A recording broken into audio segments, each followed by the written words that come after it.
LinkedIn Live all about renewable energy because we thought, what a way to end off Earth Month, which is April, than talking about renewable energy with our expert here. So if you're joining us live, give us a hashtag live. And if you're joining us on the replay, give us a hashtag replay. My name is Stephanie McLarty. I am head of sustainability here at Quantum, also the host of our podcast, The Circular Future. And I am joined today by Jason Cohen, executive sales manager Thank you. at Bullfrog Power. Welcome, Jason. Yeah. Thanks for that, Stephanie. Glad to be here. Excited. And you know what? Like as I always say, it is quite something to do this live. To go live on anything, but on LinkedIn. So I appreciate you being willing and being brave. Yeah, Yeah. appreciate that. I, Now, if you're joining us live, I want to know from you, what's one thing you did during Earth Month? Something you did during well, Earth Month. Jason, what it's about you? a bit of a loaded question for someone that's in sustainability, but personally, me and my daughters, we walked through our little cul-de-sac street and picked up like trash and plastic and things that were lying on lawns and yards and streets, and it's just kind of like an awareness thing. They're teenagers, so I had to kick them in the butt, and they moaned a little bit, but it was just it was good. It was like to mark a specific action, because with sustainability, it's always about action and then real impact, right? So It totally is. Yeah. And I yeah. love that. It sounds like you did something with the family too. So it's like quality Oh yeah. family time, helping the planet. I was actually thinking this weekend that we would do something very similar here. Take a garbage bag and a recycling bag and then walk. We have the rail trail close to us and just pick up some garbage and recycling. Yeah. So that's pretty They, cool. it's fun with the new generation because they are so much more clued in than say I was in my generation and so they're like, Dad, yeah, we know, that kind of thing. But it's good that they're aware and they're conscious of that stuff. Yeah, It's exciting to absolutely. see. It is. It's absolutely exciting. I would say the big thing that we've done for Earth Month at Quantum is we just launched our new plastics recycling line. So it's this huge system that sits at the end of our shredder and it separates plastics. So it's plastics that we would have shipped overseas for processing before. We can now actually process it for recycling right in our Toronto facility. So that was a big Well, that's project exciting. and I'm excited to I'm excited to launch this time. So yeah, if you're joining us on the live or the replay, we'd love to know from you. What did you do during Earth Month? What's one thing? Pop it in the comments. And I see we have Dave here. Hey, Dave, thanks for joining. Okay, what's our topic today? Well, we're talking about how green energy is turning sustainability goals into reality. Hmm. Sustainability goals are everywhere, but like how do we actually achieve them? And green energy is one of those tools. So on this live, we're going to unpack how green energy can help organizations convert ambition into action. I know Jason's going to have tons of practical insights on the impact and transparency. So I'm excited to get into that conversation. But first, we have something so exciting to talk about. And that is we have swag to give away. Okay, so what do we've got? We've got a Bullfrog Power Bullfrog hat. hats. You got a one beautiful bullfrog t-shirt with some nice graphics on the back, Bullfrog branded Ooh, graphics. It's custom love designed. that. It's all, of course, all sustainable sourced materials. We have a nice, and most people think about this, sustainable gift wrapping, and this is just our example, and then and that's what it looks like, sort of unwrapped, but reusable and built with sustainability in mind in terms of the materials used and the textiles. So happy and a fun thing to just kind of do to for participation and some fun little prizes. Yeah, Somebody. totally. So, if you're on the live or if you're on the replay too, and you want some swag, and we'll send it right to your doorstep, then give us a comment in the comment. Give us a comment in the comments. that you want in. And periodically, we're going to give away some swag. So, yay. People Yeah, a lot of love fun. We'd love to do it. people love free stuff, but this is sustainable free stuff. That's It's right. very cool. So, Yeah, yeah, thank you for that's doing that. right. So, let's get into the conversation. When we do our podcast, the question that we always start with is about three things that we should know. So, Jason, I'm going to ask you that same question here. What would be three things we should know about bullfrog power? Well, Stephanie, thanks for that. And I mean, there's a lot. Certainly, we're one of the oldest sustainable supplier and sustainability companies in Canada. Certainly, um, I do want to pause for 1 second, and I just learned this earlier today. That Quantum has been voted the greenest employer, and that was I didn't know that you had mentioned it. So I wanted hats off to you, and really appreciate your partnership with us, and certainly this invite to the show. And putting it together, so thanks for that, Thanks, and Jason. accolades for that award. It's a commendable one. Um, so I think if I had to start, I mean, I'll mention we are 21 years in this industry as Bullfrog Power. We're very proud of that. We've passed that 20-year milestone. I often kid in sustainability. It is a new discipline, a new industry, and a new practice, relatively new relative to other industries. And so I kind of kid we should be ranked in dog years. For every year it's worth seven normal years in normal businesses. But a lot has changed. It's evolved quickly in good ways. So we're very proud of that. And something that's very interesting about sustainability and what we've done in our business is that we are intentionally transparent and meticulous at record keeping to tie action back to impact and to ensure there's a clear record of that. And for that, through that process, we've been able to record and know over those 21 years our actual numbers of impact, and that's 1,300 companies, 6,000 households, and ultimately what that's 2.3 millions of CO2 tons emissions displaced through us and our mostly our customers' actions and the solutions that we offer. So we're really excited about that. And that number, like I say, it's sort of like we brag about it, but it's inherently part of our process to know exactly what these solutions are bringing to the table and what measurable impact that they're bringing for our customers. Um, Yeah, yeah, that's so and, cool. yeah, and then lastly, I just say we're very purpose led. Uh, Everybody on staff is a true believer in the science of climate change. We are very committed to the social cause. We understand we're all one big tribe on this planet, especially speaking towards Earth Day. Um, and that everybody is responsible in their own way, every organization, every person, to do the right things to ensure that the planet exists and it's a beautiful place, and that we can continue out into the future. And part of that purpose-led action has been we were an early B Corp adopter around 2008. I think it was. I could be wrong on that. I might get in trouble.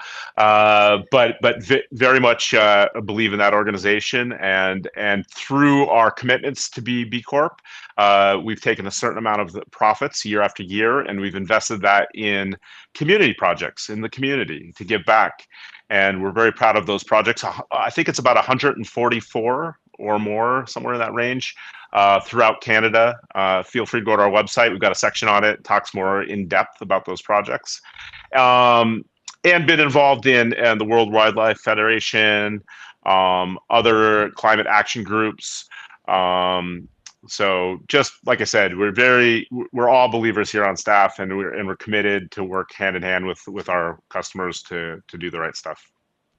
Yeah, and I really feel that. So for full transparency, speaking of intentional transparency, Quantum is a customer of Bullfrogs because we said, we want to integrate renewable energy into our strategy. And we came to you to help us with that. And yeah, it's been a great partnership. in this last year or so that we've been working together, and we really appreciate it. I think we're two like-minded companies, is what it feels like. Yeah, that's right.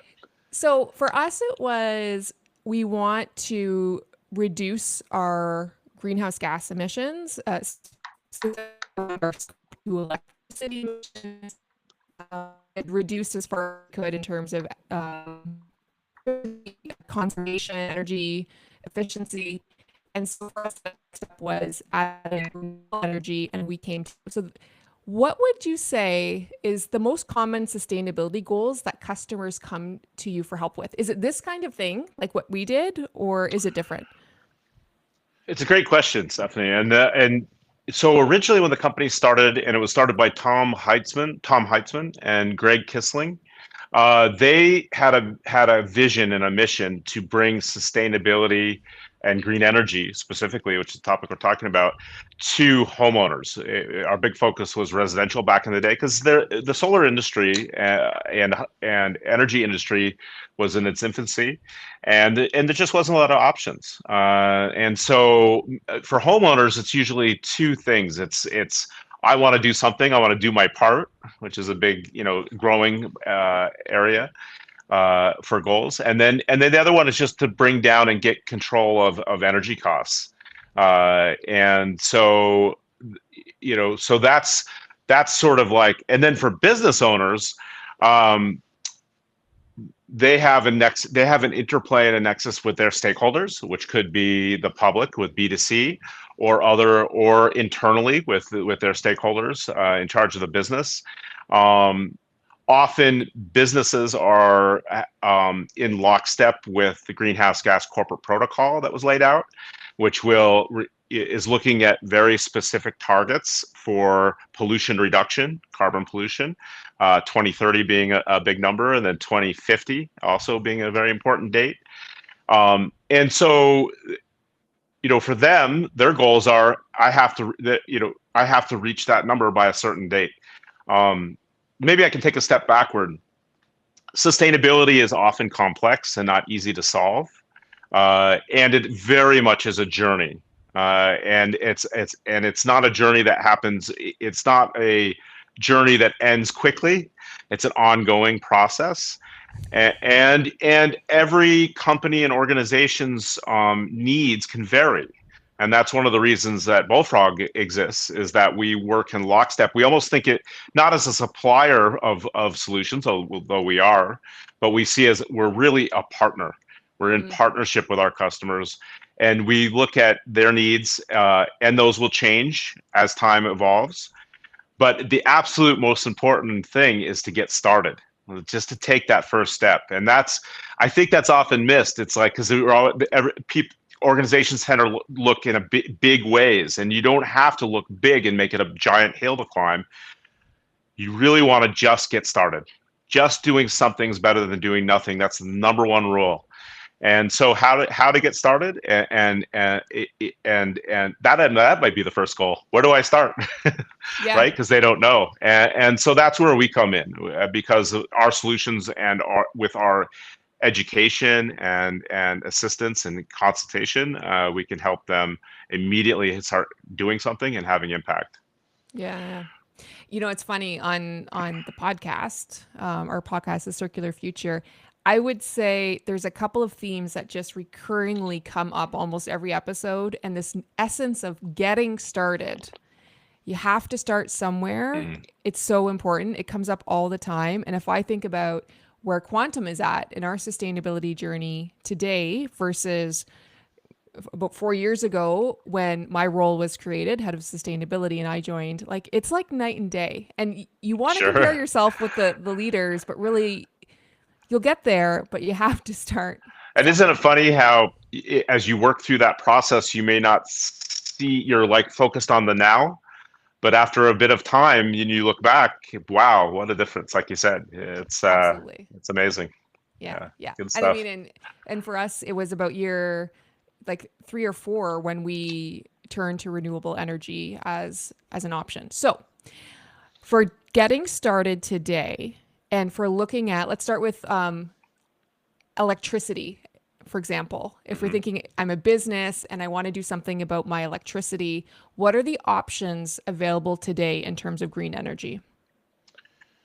Yeah, it's a great question. So I would say I would put it into two camps. There's off-site solutions and there's on-site solutions. And we aren't directly involved in on-site solutions. We're sort of indirectly involved in on-site solutions, but they're certainly very important, and we encourage organizations to do stuff on-site. And that would be, capital projects to be electrically efficient. Um, but when you look at specifically around green energy and green energy production, that would be solar. Mostly solar for lots of organizations. Sometimes it's wind, especially if they're a larger organization or it's a mining facility or something where they need large base power and they're willing to put out the capital to have a large wind project. But I'm almost always on site for green energy. It would be solar production.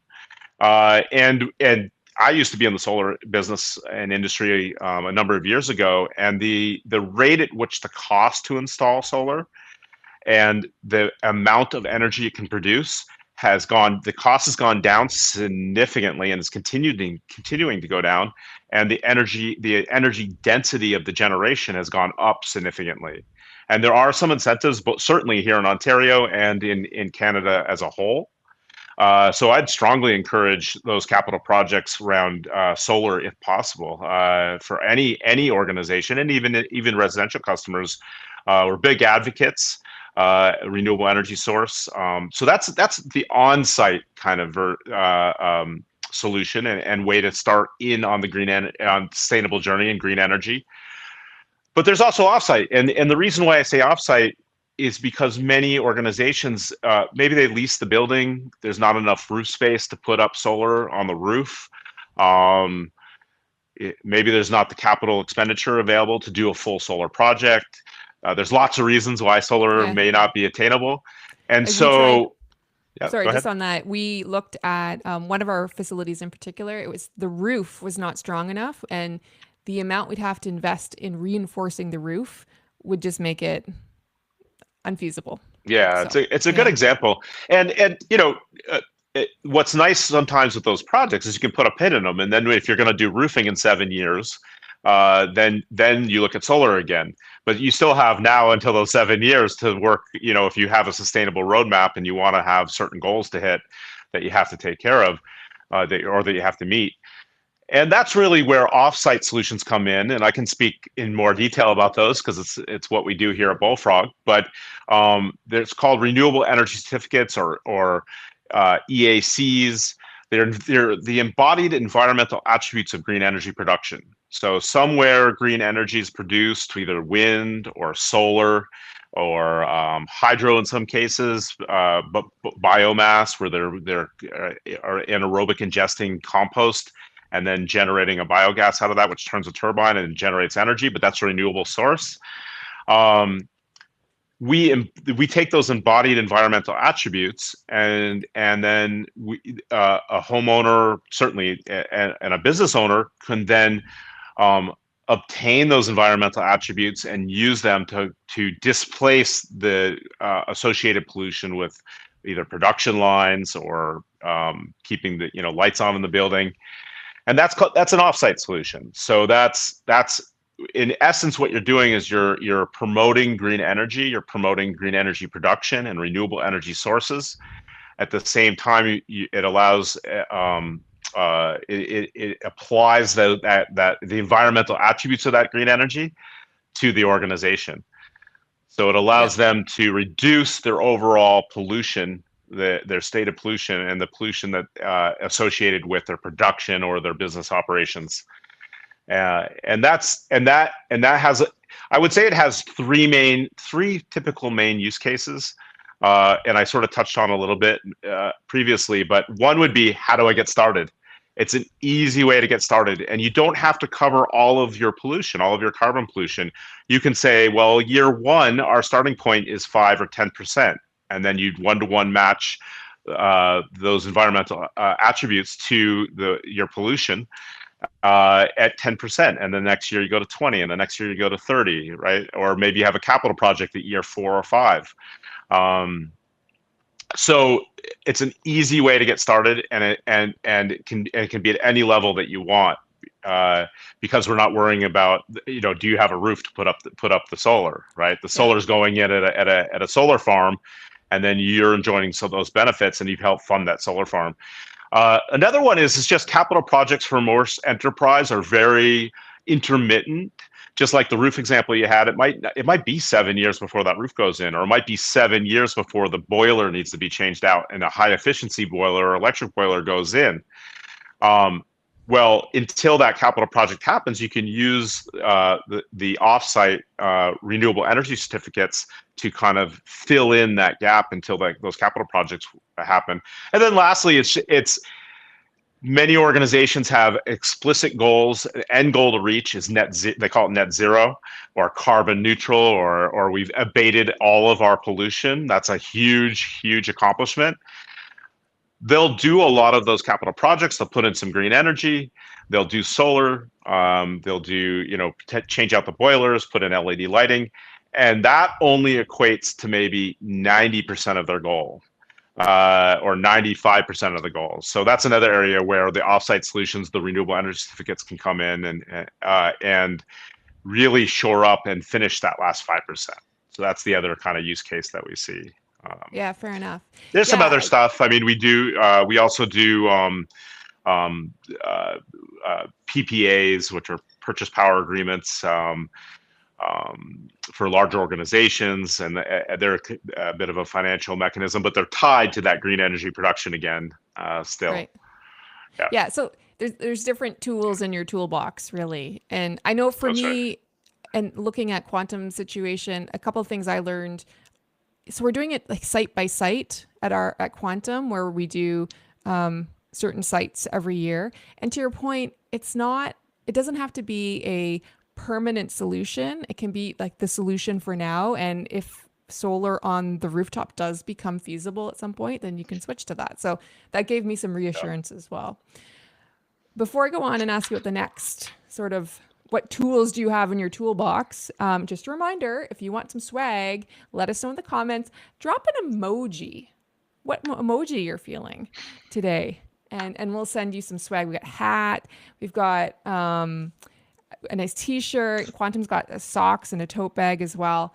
So let us know in the comments. We got a great question there, but first I want to just finish this off by question around what tools are available for Scope 1 emissions around sort of natural gas, diesel from fleets, and that kind of thing. What would you say? Yeah, so if you look at the scope 1, 2, and 3, scope 1 is one of the more challenging ones. Scope 1 and 3, two being the grid tied pollution, associated pollution, is the easiest one. Um, so it's interesting. So there are renewable fuels, certainly, biodiesel, biogas, and others. Um, the challenge with those is just the cost to ship them, package them. So they're quite challenging. Those are on-site solutions. So you're literally changing your, regular diesel truck to a biodiesel vehicle or a natural gas diesel, which burns cleaner. It's not renewable, but for offsite solutions, it's interesting. There is a very similar to a renewable energy certificate, which is the embodied attributes of green energy production.